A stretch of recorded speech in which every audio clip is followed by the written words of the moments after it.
പേര് ആഷിഖ് ജോയ് എന്നാണ്. എൻ്റെ വീട് മൂന്നാറടുത്താണ്. ഞാനിപ്പോൾ വർക്ക് ചെയ്യുന്നത് കോട്ടയം ജില്ലയിൽ പൊൻകുന്നം മിനിസ്റ്റർ സ്റ്റേഷനാണ് വർക്ക് ചെയ്യുന്നത്. Soil survey and conservation department work സൂപ്രണ്ടായിട്ട്. അപ്പോൾ എൻ്റെ ഒരു സക്സസ് സ്റ്റോറി എന്ന് പറഞ്ഞാൽ കുറച്ച് ഡിഫറെൻ്റ് ആയിരുന്നു. ഞാൻ 2020 മാർച്ച് ഡിപ്ലോമ പാസ് ഔട്ട് ആയിരുന്നു. അതിനുശേഷം 3-4 മാസം ഞാൻ വീട്ടിലിരുന്നപ്പോഴത്തേക്കും എൻ്റെ വീടിനടുത്തൊരു സാറുണ്ടായിരുന്നു, KCB വർക്ക് ചെയ്യുന്ന ചാലക്കുടി എന്നുള്ള സാറുണ്ടായിരുന്നു. അപ്പോൾ സാറിൻ്റെ അടുത്ത് പറഞ്ഞു, ഇവിടെ ഇങ്ങനെ ഹോളിമാത എന്ന അക്കാഡമി ഉണ്ട്, നല്ല റിസൾട്ടുള്ള അക്കാഡമിയാണ്, അപ്പോൾ എൻ്റെ അടുത്തും കൂടെ ഞാൻ ജോയിൻ ചെയ്യാൻ പറഞ്ഞു. അപ്പോൾ എനിക്ക് വലിയ താല്പര്യം തോന്നിയില്ല ജോയിൻ ചെയ്യാൻ. കാരണം എന്ന് വെച്ചാൽ എൻ്റെ വീടിനടുത്തൊരു 8-10 കൊല്ലം PSC കോച്ചിങ്ങിന്, ഈ ജനറൽ കോച്ചിങ്ങിനൊക്കെ പോകുന്നൊരു ഇഷ്ടംമാതിരി ആൾക്കാരുണ്ടായിരുന്നു. അപ്പം ഞാൻ ഓർത്തു, വെറുതെ എന്തിനാ എൻ്റെ 10 കൊല്ലം കളയണേന്ന് ഓർത്തിട്ട് ഞാൻ പോകാൻ തയ്യാറായില്ല. ഞാൻ ജോയിൻ ചെയ്തില്ല ആ ടൈമിൽ. അതിനുശേഷം കോവിഡായി, ലോക്ക്ഡൗൺ ഒക്കെ ആയിരുന്നു. പിന്നെ ആ ഡിസംബറിൽ ആ സാർ എന്നെ ഒന്നും കൂടെ വിളിച്ച് പറഞ്ഞു, എടാ നീ ഇങ്ങനെ ജോയിൻ ചെയ്യണം, ഉറപ്പായിട്ടും ജോയിൻ ചെയ്യണം. 2 മണിക്കൂർ വെച്ചാൽ ക്ലാസ് ഉള്ളൂ ഒരു ദിവസം, അതെങ്കിലും കേൾക്കാൻ പറ്റിയല്ലേ, ലോക്ക്ഡൗൺ ഒക്കെ അല്ലേ എന്നൊക്കെ പറഞ്ഞു. അപ്പോൾ സാറിൻ്റെ അടുത്ത് പറഞ്ഞു, ശരി സാറേ നമ്പർ അയച്ചു തരാൻ പറഞ്ഞു. ഷിൻഡോ സാർ നമ്പർ അയച്ചു വന്നു. ഷിൻഡോ സാറിനെ അന്ന് രാത്രി തന്നെ വിളിച്ചു. അപ്പോൾ ഷിൻഡോ സാറിൻ്റെ അടുത്ത് കാര്യം പറഞ്ഞു വെച്ചിട്ടുണ്ടെങ്കിൽ, നീ എൻ്റെ കൂടെ ഈ സീസൺ അവസാനിക്കുന്ന വെച്ചാൽ കാണണമെന്നാണ് ഷിൻഡോ സാറിൻ്റെ അടുത്ത് പറഞ്ഞത്. അപ്പോൾ ഷിൻഡോ സാറിൻ്റെ അടുത്ത് ഞാൻ ഓക്കെ പറഞ്ഞു, ഞാൻ ഉണ്ടാവുമെന്ന് പറഞ്ഞു. അങ്ങനെ 2021 ജനുവരിയിൽ ഞാൻ ജോയിൻ ചെയ്തു. ജനുവരി ആയപ്പോഴത്തേക്കും ക്ലാസ് തുടങ്ങി. ഓൺലൈൻ ക്ലാസ് ഞാൻ ഫുൾ ഓൺലൈൻ മോഡിലാണ് പഠിച്ചത്. ഷിൻഡോ സാറിനെ ആകെ ഒരു വട്ടം മാത്രമേ കണ്ടിട്ടുള്ളൂ ഞാൻ നേരിട്ട്. അങ്ങനെ ഷിൻഡോ സാറ് ക്ലാസ് എടുക്കാൻ തുടങ്ങി. ദിവസം 2 മണിക്കൂർ വെച്ച് 7 to 9 ആയിരുന്നു ക്ലാസ് ടൈം വൈകിട്ട്. അങ്ങനെ ഒരു 5-6 മാസം കഴിഞ്ഞപ്പോഴത്തേക്കും തന്നെ എൻ്റെ കയ്യിൽ അത്യാവശ്യം സബ്ജക്റ്റൊക്കെ ആയി. ഡിപ്ലോമ ഞാൻ 3 വർഷം പഠിച്ചത് ഒരു 4-5 മാസം കൊണ്ട് എനിക്ക് സബ്ജക്റ്റ് വൈസ് ഫയൽ തിരിച്ച് ഞാൻ വെച്ചു ആ ടൈം കൊണ്ട്. അപ്പം അത്രയും കവർ ചെയ്തായിരുന്നു സാറ് ആ ടൈം കൊണ്ട്. പിന്നെ അതുപോലെ തന്നെ സാറ് ഒരു കാര്യം പറഞ്ഞു വെച്ചിട്ടുണ്ടെങ്കിൽ, മുടങ്ങാണ്ട് ക്ലാസ്സിൽ കയറണം. കണ്ടിന്യൂഷൻ അത് ഇമ്പോർട്ടൻ്റ് സംഭവമാണ്.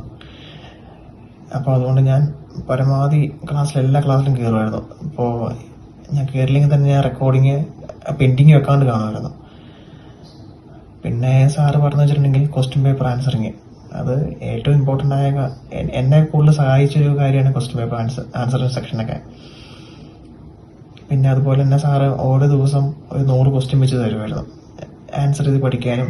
അപ്പോൾ അതിനും കുറേ എന്നെ ഹെൽപ്പ് ചെയ്തിട്ടുണ്ട്. കാരണം എന്ന് വെച്ചിട്ടുണ്ടെങ്കിൽ ഞാൻ കുറേ OMR ഷീറ്റ് മേടിച്ച് അതിനകത്ത് ഇങ്ങനെ ബബിൾ ചെയ്ത് ഒരു ഫിക്സഡ് ടൈമിങ് ഫോണിൽ വെക്കുമായിരുന്നു, ടൈമർ വെച്ചിട്ട്.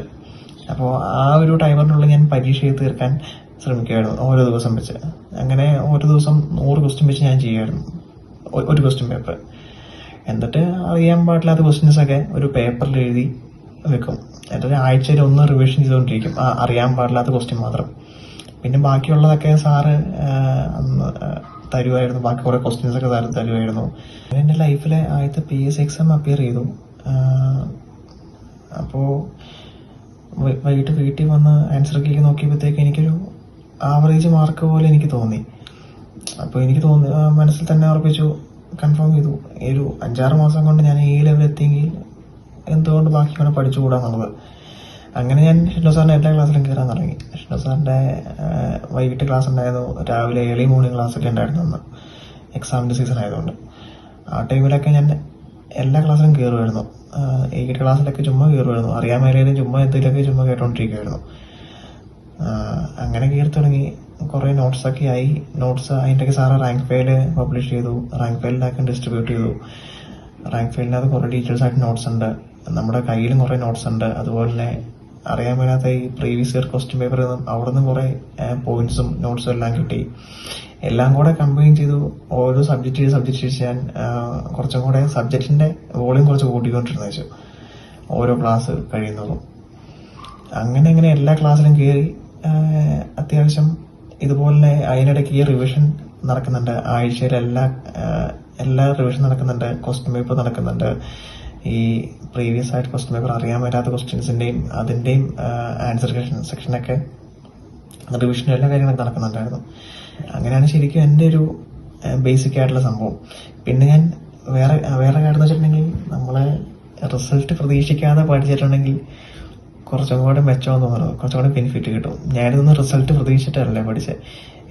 എനിക്കൊരു മൈൻഡിൽ തന്നെ ഉണ്ടായത് 3-4 വർഷമെങ്കിലും മിനിമം പഠിച്ചാലാണ് ഈ സംഭവം കിട്ടുള്ളൂ എന്ന്, ലിസ്റ്റ് ചെയ്തെങ്കിലും കയറാൻ പറ്റുള്ളൂ എന്ന്. പക്ഷെ എനിക്ക് ആകെ ഞാൻ പഠിച്ചത് ആ ഒരു സീസണിൽ 11 മാസം ഞാൻ ക്ലാസ്സിലുണ്ടായിരുന്നുള്ളൂ. ആ 11 മാസം കൊണ്ട് എനിക്ക് ഏകദേശം 12ഓളം ചെറുതും വലുതുമായിട്ടുള്ള ലിസ്റ്റിൽ കയറാൻ പറ്റിയായിരുന്നു. പിന്നെ എൻ്റെ സ്റ്റഡി മെത്തേഡ് എന്ന് പറയുമ്പോഴത്തേക്കും ഞാൻ ജോയിൻ ചെയ്യുന്ന സമയത്ത് ഇങ്ങനെ റാങ്ക് ഫയലൊന്നും സെറ്റ് ആയിട്ടില്ലായിരുന്നു. ആ ടൈമിൽ ഞാനൊരു ബണ്ടിലെ 4 ഷീറ്റ് വാങ്ങി, പേനയും വാങ്ങി, സാറ് സ്ക്രീൻ ഷെയർ ചെയ്തിരുന്നു നോട്ട്സ് എല്ലാം സാറ് പറഞ്ഞു തരുമായിരുന്നു. അപ്പോൾ ഞാൻ എഴുതിയെടുത്തിരുന്നതാ പോയെ. മൊത്തം വന്ന സ്വന്തം ഇതിൽ തന്നെ എഴുതിയെടുത്ത് ഒരു സബ്ജക്റ്റ് തീരുമ്പോഴത്തേക്കും അത് ഫയലിലാക്കി മാറ്റി വെക്കുമായിരുന്നു. അങ്ങനെയായിരുന്നു എൻ്റെ സബ്ജക്റ്റ് തിരിച്ച് വെച്ചുകൊണ്ടിരുന്നത് വെച്ചാൽ. പിന്നെ ഞാൻ ഡെയിലി ചെയ്യുന്ന കാര്യം എന്ന് വെച്ചിട്ടുണ്ടെങ്കിൽ, ഞാൻ അന്നുള്ള ക്ലാസ്സുകൾ സാറ് പറഞ്ഞ പോലെ തന്നെ ക്ലാസ് കഴിഞ്ഞിട്ടുണ്ടെങ്കിൽ ആ സബ്ജക്റ്റ് 2 പ്രാവശ്യം മിനിമം വായിക്കണം. വെച്ചാൽ 2 മണിക്കൂറത്തെ ഒരു ക്ലാസ് ഒരു 10 മിനിറ്റൊക്കെ വായിക്കാൻ കാണുള്ളൂ സാറ് എടുക്കുന്ന ആ രീതിയിലൊക്കെ. പിന്നെ പിറ്റേ ദിവസം ആയാലും ആ സബ്ജക്റ്റ് ഒന്ന് വായിച്ചേക്കണം. അങ്ങനെയാണ് സാറിൻ്റെ അത് പറഞ്ഞിരുന്നത്, എല്ലായിടത്തും അതാ പറഞ്ഞിരുന്നത്. അതുപോലെ ഞാൻ ചെയ്യുമായിരുന്നു. ഒരു 10-20 മിനിറ്റ് കേസെല്ലാം നിർത്തുന്നത് ഞാൻ ചെയ്യുമായിരുന്നു. അതുപോലെ തന്നെ ഞാൻ ഡെയിലി ചെയ്യണമെന്ന് വെച്ചിട്ടുണ്ടെങ്കിൽ പ്രീവിയസ് ഇയർ ക്വസ്റ്റ്യൻ പേപ്പർ ഞാൻ ചെയ്യുമായിരുന്നു. Sir daily previous year question paper അയച്ചു തരും. അതുപോലെ തന്നെ OMRൻ്റെ ഒരു ഷീറ്റ് ഞാൻ ഫോട്ടോസായിട്ട് എടുത്ത് കുറേ പ്രിന്റ് എടുത്തു, ഒരു എക്സാം പോലെ സെറ്റ് ചെയ്താൽ ഞാൻ ചെയ്യുമായിരുന്നു. പക്ഷെ അതിലെനിക്ക് കുറേ ബെനിഫിറ്റ് കിട്ടി. എനിക്ക് ടൈം മാനേജ് ചെയ്യാനുള്ള ബെനിഫിറ്റ് കിട്ടി. കുറേ എറേഴ്സൊക്കെ എനിക്ക് മാറ്റാൻ പറ്റി. മൈനസ് മാർക്ക്, നെഗറ്റീവ് മാർക്ക് വീഴുന്നതൊക്കെ എനിക്ക് മാറ്റാൻ പറ്റി. കുറേ ഭയങ്കര ബെനിഫിറ്റ് ആയി പോയിരുന്നു. അതുപോലെ തന്നെ എനിക്ക് അറിയാൻ മേലാത്ത കുറേ ക്വസ്റ്റ്യനും ആൻസേഴ്സ് ഒക്കെ ഉണ്ടായിരുന്നു നമ്മുടെ ഈ പ്രീവിയസ് ഇയർ ക്വസ്റ്റ്യൻ ചെയ്യുമ്പോൾ. അതെല്ലാം ഞാൻ വേറെ ഷീറ്റിലേക്ക് വേറെ പേപ്പറിനകത്ത് മാറ്റി എഴുതുമായിരുന്നു, അതിൻ്റെ ക്വസ്റ്റ്യനും ആൻസേഴ്സും. അപ്പോൾ ഇങ്ങനെയായിരുന്നു എൻ്റെ ഡെയിലി ഉള്ള ഒരു റൊട്ടീൻ പഠിക്കുന്നതിന്. ശരിക്കും ഒരു 3-3.5 മണിക്കൂർ ഞാൻ മാറ്റി വെക്കുള്ളായിരുന്നു ഈ മൊത്തം എല്ലാ കാര്യത്തിലും. 4 മണിക്കൂർ മാക്സിമം മാത്രമേ ഉള്ളായിരുന്നു അന്ന്, കോവിഡും ലോക്ക്ഡൗണൊക്കെ ആയതുകൊണ്ട്. പിന്നീട് ഞാൻ